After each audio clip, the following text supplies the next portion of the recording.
എടവനക്കാട് കുടിവെള്ളക്ഷാമം രൂക്ഷം. ജനപ്രതിഷേധത്തിന് പിന്നാലെ താൽക്കാലിക പരിഹാരം. എടവനക്കാട് ഗ്രാമപഞ്ചായത്ത് പരിധിയിലെ വിവിധ ഇടങ്ങളിൽ കഴിഞ്ഞ 6 മാസത്തോളമായി തുടരുന്ന കുടിവെള്ളക്ഷാമം ജനജീവിതത്തെ ഗുരുതരമായി ബാധിച്ചിരിക്കുകയാണ്. ഇടയ്ക്കിടെ മാത്രമേ വെള്ളം ലഭിച്ചിരുന്നുള്ളൂ എന്നതോടെ നാട്ടുകാർ വലിയ ദുരിതത്തിലായിരുന്നു.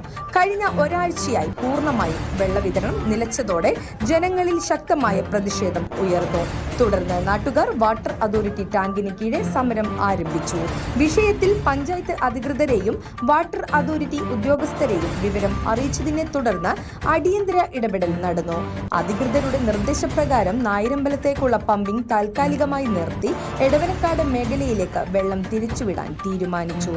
ഇതോടൊപ്പം ചോർച്ചയുള്ള പൈപ്പുകൾ, എയർ കയറിയ ലൈൻ, മോട്ടറടിക്കുന്ന വീടുകൾ തുടങ്ങിയ സാങ്കേതിക പ്രശ്നങ്ങൾ പരിശോധിക്കാൻ പോലീസിന്റെയും വാട്ടർ അതോറിറ്റി ഉദ്യോഗസ്ഥരുടെയും സംഘം വാർഡുകളിൽ പരിശോധന നടത്തി. ഇതോടെ താൽക്കാലിക പരിഹാരം കണ്ടെത്താനായെങ്കിലും സ്ഥിരപരിഹാരം ആവശ്യപ്പെട്ട് നാട്ടുകാർ ആവശ്യം ഉന്നയിച്ചു.